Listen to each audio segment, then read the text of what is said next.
Niining panahon nga ang putling ebanghelyo gihagit sa mga hiwi nga pagtulunan. Kinahanglan mo barog ang mga tinunan ni Kristo sa pagpakigbisog sa paglaban sa pagtuo nga makausa ug alang sa tanang panahon gihatag sa Dios ngadto sa iyang katawhan. Maoy hinungdan nga namugna kining tulumanon ang putling ebanghelyo. 30 minutos nga pagsabwag sa tinuod nga ebanghelyo kauban ni Pastor Jeremias Hangad.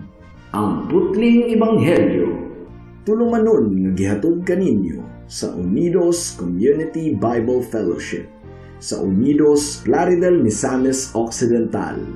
Ang putling ebanghelyo, ang putling ebanghelyo, ang putling ebanghelyo.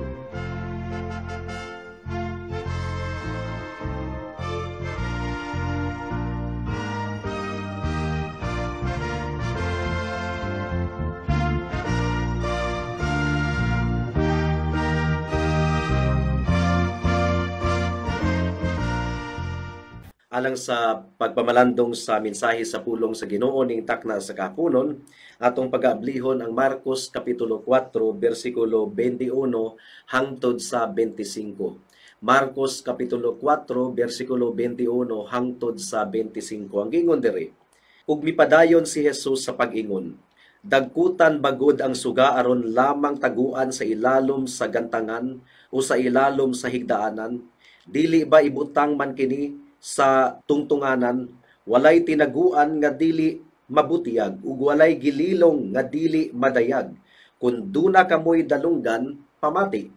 Ug si Jesus miingon usab kanila, matnguni ninyo ang inyong madungog, ang sukdanan nga inyong gamiton paghukom sa uban, mausab ang gamiton sa paghukom kaninyo ug labaw pagani.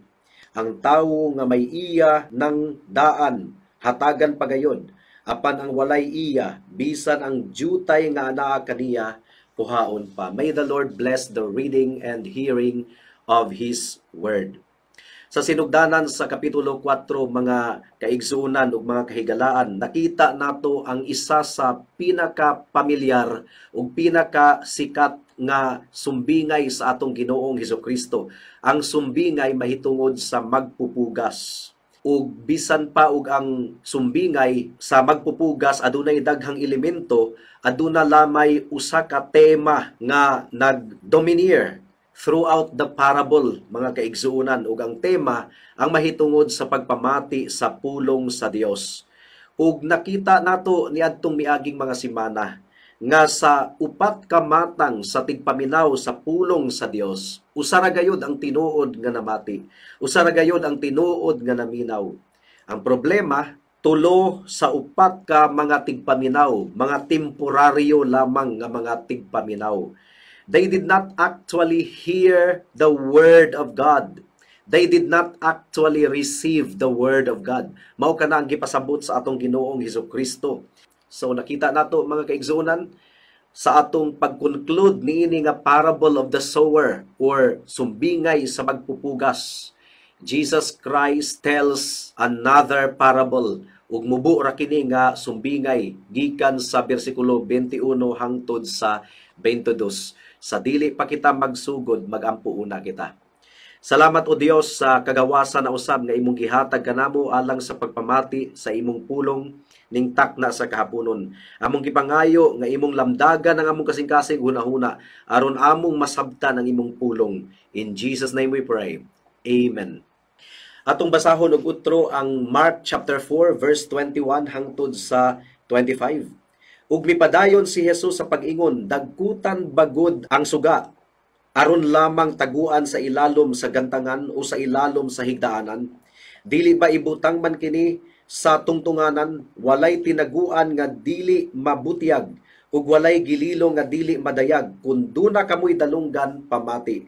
Ug si Jesus miingon usab kanila, matnguni ninyo ang inyong madungog, ang sukdanan nga inyong gamiton paghukom sa uban, mausab ang gamiton sa paghukom kaninyo ug labaw pagani.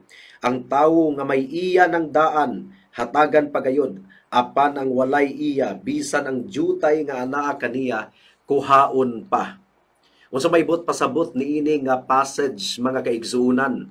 Lisod kini sabton kini nga passage o kinahanglan nga mahimo kitang maampingon sa atong pag-interpret sa pulong sa Ginoo mga kaigsuunan. In one sense, pwede nato kini nga ma-apply sa mga Kristohanon. Ang mga Kristohanon nagsilbi nga kahayag niining kalibutana. Ang kalibutan nga atong gipuy-an karon ngit-ngit ug ang mga Kristohanon naga-reflect sa kahayag sa atong Ginoong Hesukristo. Ang mga Kristohanon naga-reflect sa pagkabalaan sa atong Ginoong Hesukristo. Mao kini ang giingon sa Efeso kapitulo 5 bersikulo 8. Ang giingon diri mga kaigsuunan, kaniadto dulom ang inyong kinabuhi, apan karon may kahayag na, sukad nga kamo nahimong katawhan sa Dios. Busa kinahanglan nga magkinabuhi kamo ingon nga mga tawo nga iya sa kahayag. So matud pa sa Efeso kapitulo 5 bersikulo 8, kini nga kalibutan na dulom kaayo, ngit-ngit kaayo. The world of darkness, blinded by the corruption of sin. Ang mga Kristohano nagsidlak, gumikan kaya nga atong kinabuhi, gibag-o sa atong Ginoong Hesukristo, ug dili gayud matago ang tinuod nga Kristohanon, musidlak ug musidlak gayud siya kanunay. The good soil always bears fruit. Ang maayong matang sayuta mamunga gayud mga kaigsuunan. Ang mga Kristohanon nagasidlak sa kahayag sa ebanghelyo sa tibuok kalibutan. Ang maayong yuta kanunay gayong nagabunga ug maayong abot. And we automatically want to interpret this passage in light of our Lord's teaching in the Bible. Pero kini nga passage, sa tinuod lang, wala kini naghisgot sa kahayag nato ingon nga mga Kristohanon. There is another way of interpreting this passage, mga kaigsunan. Again, ang parable of the sower, nagahisgot mahitungod sa importansya sa pagpamati sa pulong sa Dios. And I believe that this passage has something to do with the Bible, the Word of God, isip kahayag sa atong agianan. Psalm chapter 119 verse 105 nagaingon, your word is a lamp unto my feet and a light unto my path. Bot pasabot, ang pulong sa Dios suga kahayag, ug kini nga kahayag dili gayod kinahanglang ibutang sa gantangan or ibutang sa kaban. Ang kahayag sa pulong sa Dios kinahanglan gayod nga musidlak sa mga katawhan, kinahanglan gayod nga imantala, kinahanglan gayod nga ipasabot sa mga katawhan. Adunay duha ka bahin ang atong pagpamalandong ning takna sa kahaponon. Una, verse 21 hangtod sa verse 22. The word of God is plain and open for all to receive. Ang pulong sa Dios tataw, dili makalibog, ug abli kini alang sa tanang mga katawhan. Madawat kini sa tanang mga katawhan. Ikaduha, every man is responsible for what he hears. Ang matag usa ka tawo responsable sa iyang pagpamati. Gikan kini sa verse 23 hangtod sa verse 25. Mo dangat na kita sa unang bahin. The word of God is plain and open for all to receive. Ang pulong sa Dios tataw, iyano, ug masabdan kini sa tanang mga tawo nga adunay igdulungog nga mamati niini. Bersikulo 21 ug 22 once again. Ug mipadayon si Jesus sa pag-ingon, dagkutan bagod ang suga aron lamang taguan sa ilalom sa gantangan o sa ilalom sa higdaanan. Dili ba ibutang man kini sa tungtunganan, walay tinaguan nga dili mabutyag ug walay gililo nga dili madayag, kun duna kamoy dalunggan pamati. Ang Biblia, mga kaigsuunan, nagasidlak kini ingon nga hayag kaayo or landag kaayo nga kahayag. Ang Biblia gisulat kini sa yanong pinulungan. Wala kini gisulat alang lamang sa mga eksperto nga mga eksperto lang ang makasabot. Higala bisan pag ikaw mismo moabli sa Biblia ug imo kining basahon, madiskubrihan nimo nga ang Biblia tataw gayud kaayo, masabtan nimo gumikan kay gisulat kini sa yanong pinulungan. We refer to this as the perspicuity of the Scriptures. Now, nasayod ko nga lalom ka na kapulong sa English, perspicuity of the Scriptures. Ambot pasabot, tataw gayud kaayo ang pulong sa Dios. Well, sa unang bahin, sa laing bahin mga kaigsunan, ang atong Dios labaw sa tanan. Dili nato pwedeng isulod ang atong Dios sa atong utok. No. Dili nato masabtan o matugkad ang kalalom sa atong buhi nga Dios. God cannot be known completely and totally because God is beyond our imagination.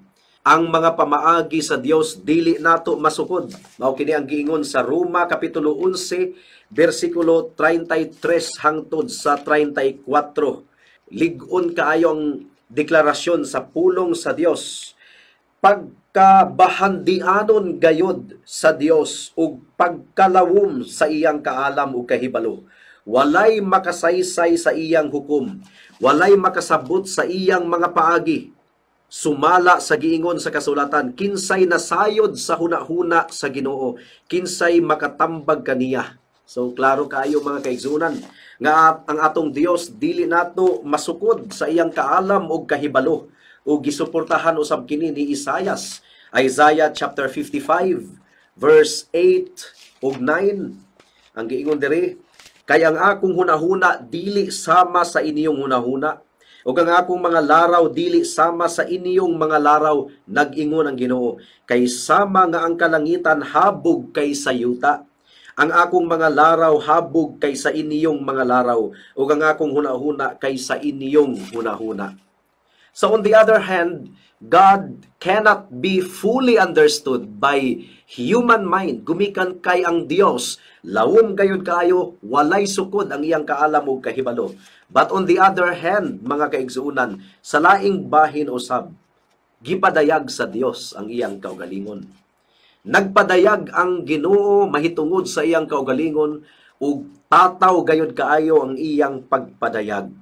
Ang pagpailaila sa Dios sa iyang kaugalingon ngari kanato sama sa usa ka landag kaayo nga kahayag. Psalm chapter 119 verse 105. Mao kini ang description sa pulong sa Dios. Giun sa pagpadayag sa Dios ang iyang kaugalingon ngari kanato, iyang giabli ang iyang baba. Iyang gipadayag ang iyang kaugalingon, gigamit niya ang mga propeta ug nakig-istorya siya kanato pinaagi sa iyang pulong. Ug unsa ang description sa Biblia mahitungod sa pulong sa Dios.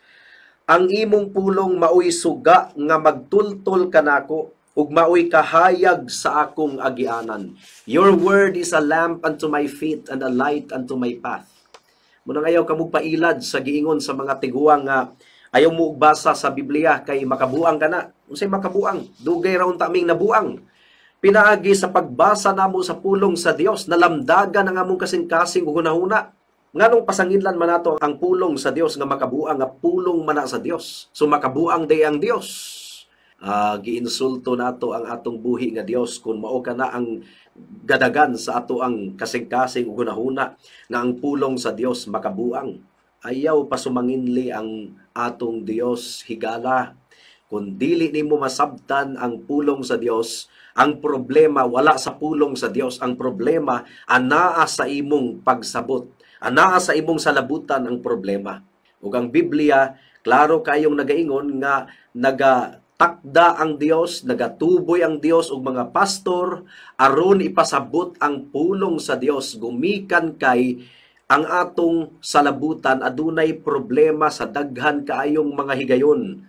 Gumikan sa atong sala, nangitngita ng atong salabutan, mao nga sa pagbasa nato sa pulong sa Dios, dili nato kini masabtan. The problem is not with the word of God, the problem is with our heart, in our heart and in our mind. Ang ebanghelyo mga kaigsuunan, hayag kini, suga kini. Dili kini pwedeng taguan sa ilalom sa kaban ug ilalom sa gantangan.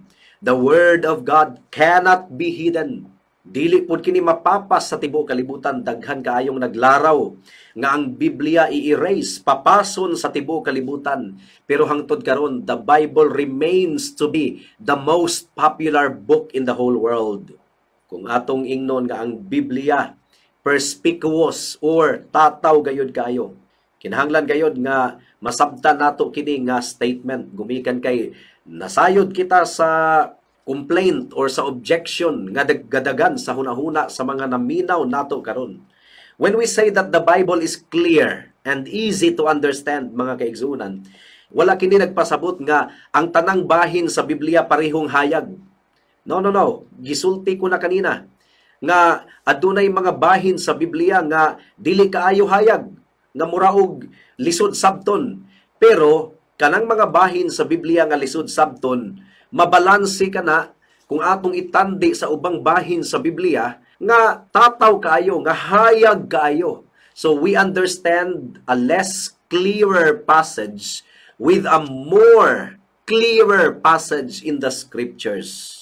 Kung moingon kita nga ang Biblia tataw, masabtan, bisan pa sa mga walay alamag kung mubasa lang niini, it doesn't mean to say nga dili na kita magtuon ug dili na kita maningkamot sa pagsabot sa pulong sa Dios. No, kinahanglan gayud nga tun-an nato ang pulong sa Dios.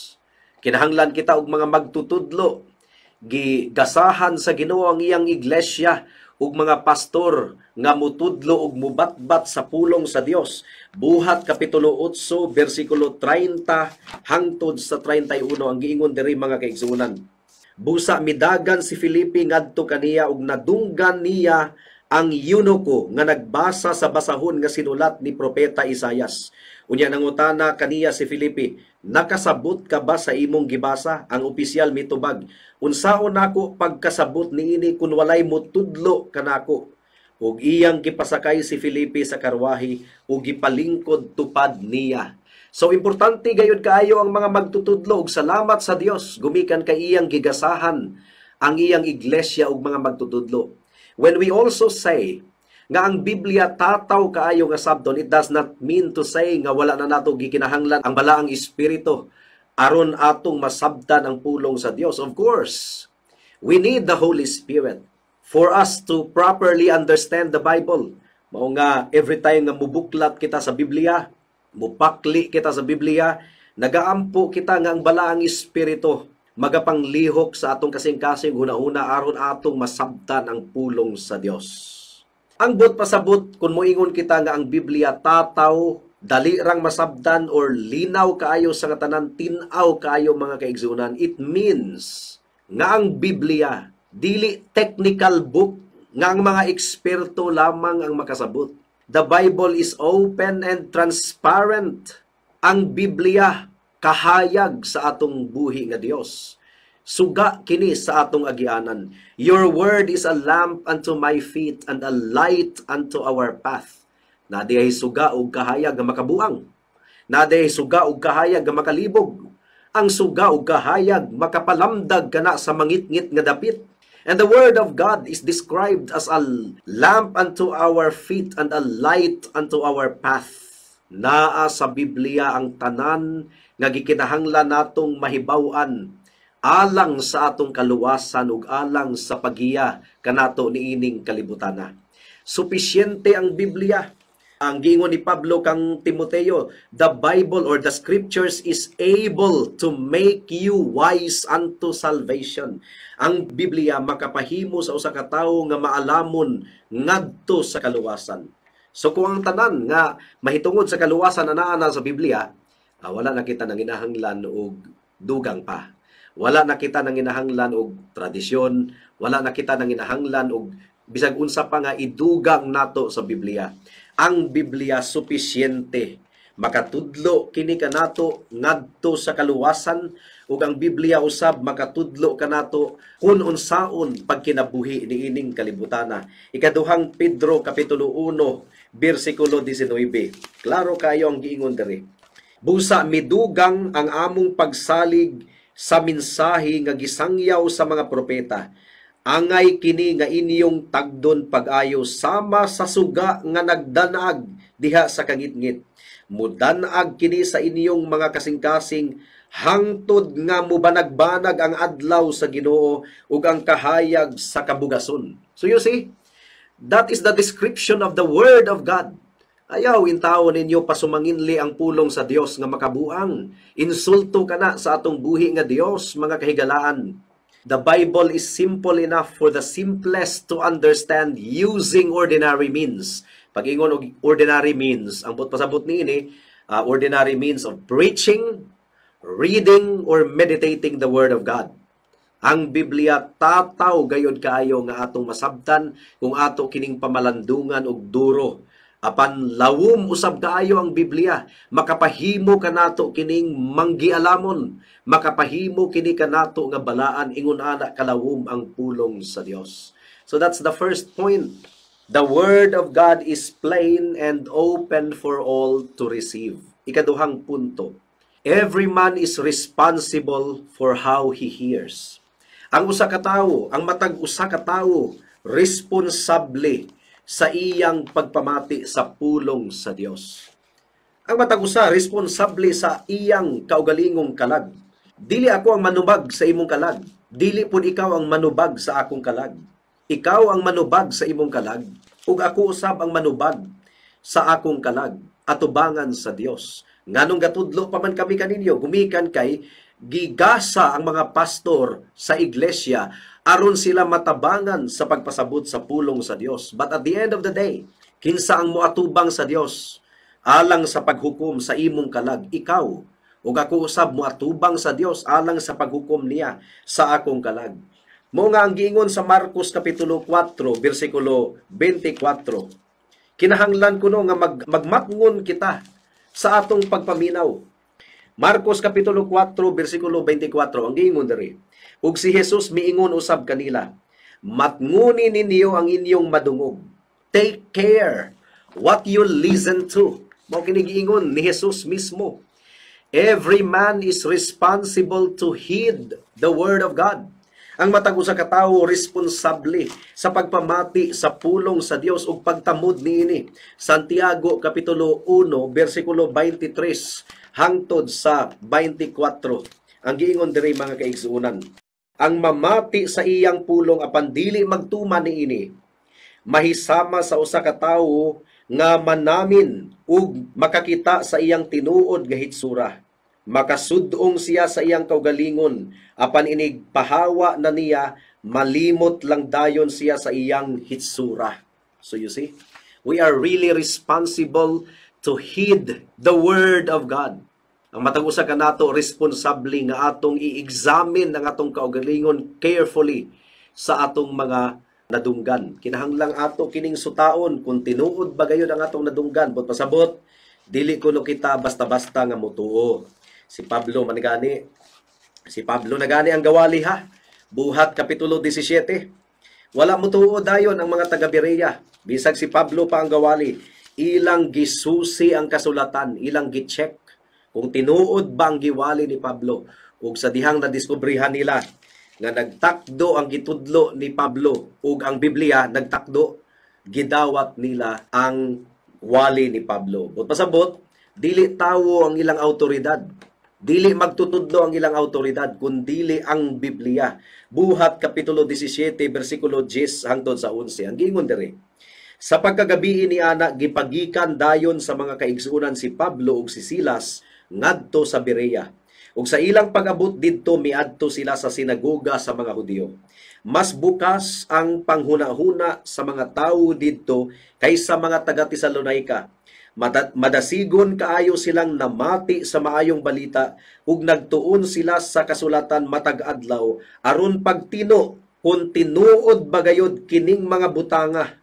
So ila usab nga gitino gikan sa Biblia kung tinuod bagayod ang giwali ni Pablo. Ang ilang autoridad dili tawo kundi ang Dios. Ang pulong sa Dios ang ilang autoridad. Mo nga kung maminaw mo sa wali ni Pastor Jeremiah, ako mong giaghat nga dili basta-bastang mutuo kanako. Ablihi usab ang inyong Biblia. So siha ang Biblia kung nagtakdo ba ang akong giwali sa nahasulat sa pulong sa Dios. Mao kana ang tinuod nga magwalali. Walay gitago, open Bible. Daga mga grupo nga gibawalan nila ang ilang mga miyembro nga mubasa og Biblia kay ang pastor or ministro lamang kuno ang adunay katungod nga mubasa sa Biblia. Very wrong. Ang mga katawhan dito sa Berea, dili ito mga pastor. Apan ilang gisusi ang kasulatan aron sa pagtino kung ang giwali ba ni Pablo nagtakdo ba sa kasulatan. So dili tawo ang ilang autoridad, dili ministro, dili pastor, dili si Pablo ang ilang autoridad, kundi ang pulong sa Ginoo lamang. It is a great blessing to hear the Word of God. Now, warning kini sa matag usa nga dili maminaw sa pulong sa Dios. Marcos kapitulo 4, bersikulo 24. Ang giingon diri mga kaigsunan, ug si Jesus miingon usab kanila, matnguni ninyo ang inyong madungog. Ang sukdanan nga inyong gamiton paghukom sa uban, mausab ang gamiton sa paghukom kaninyo ug labaw pagani. Bersikulo 25, ang tawo nga may iya ng daan hatagan pagayod, apan ang walay iya bisan ang jutay nga anaa kaniya kuhaon pa. Warning kini mga kaigsuunan. Before nato kini ipasabot, basahon una nato ang Malakias kapitulo 2, bersikulo 2. Ang giingon sa Malakias kapitulo 2, bersikulo 2, kinahanglan inyo akong pasidunggan, kung dili kamo magpatalinghog kanako, o kung dili kamo magpasidungog kanako, tungluhon ko kamo. Tungluhon ko ang mga butang nga inyong madawat alang sa inyong kabuhian. Gani gitunglo ko naman kini, kay wala ninyo tumana ang akong sugo. Warning kini sa mga tao nga nagdumili sa pagpatalinghog sa pulong sa Dios. Warning kini to the one who will not hear, becomes more and more hardened to the Word of God. Ang tao nga dili mamati, musamot og kagahi ang iyang kasing-kasing. God will remove whatever little understanding we have kung nagdumili kita kaniya.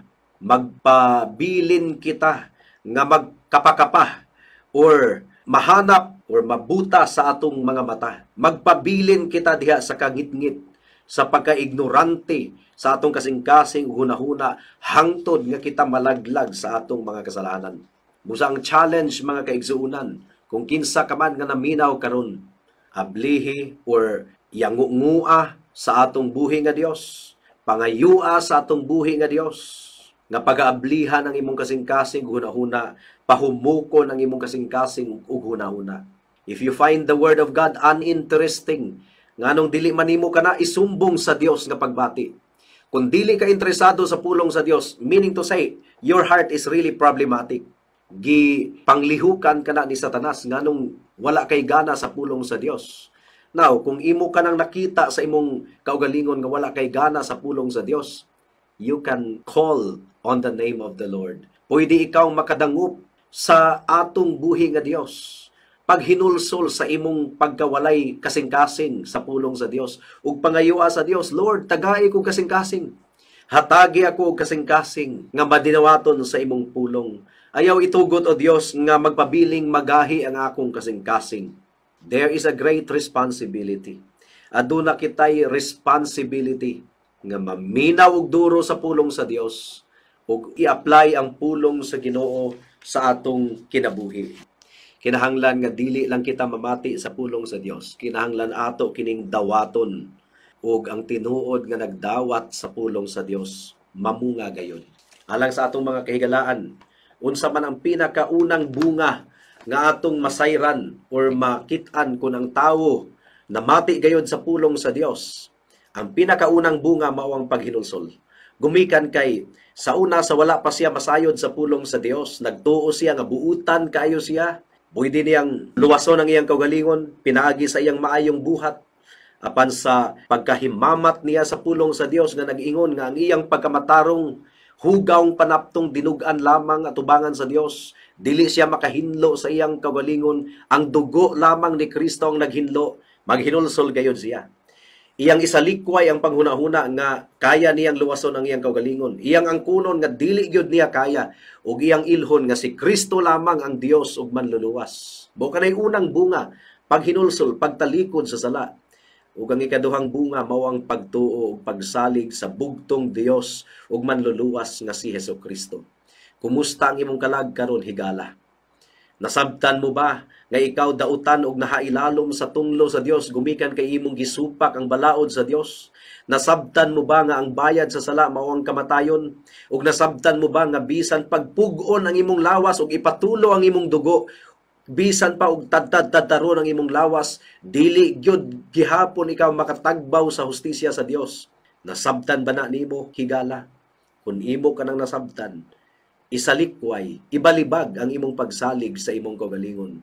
Dangop kang Kristo, gumikan kay si Kristo ang nagtuman sa tibuok balaod sa Dios, ug si Kristo ang naghalad sa iyang dugo didto sa krus sa Kalbaryo, aron ang makasasala nga susama nimo ug susama kanako maluwas. Paghinulsol sa imong sala karon, ug tuo lamang kang Kristo ingon nga imong bugtong Dios ug maluluwas. Amen. Magampo ta. Salamat o Dios sa mensahe nimo ning takna sa kahaponon, among gipangayo ang bunga niini o Dios. Mao kini among giampo ug gipasalamatan daan sa ngalan ni Jesus. Amen. Alang sa dugang nga mga pangutana, mahimong mo text kang Pastor Jeremias hangad sa 0935 744 3030.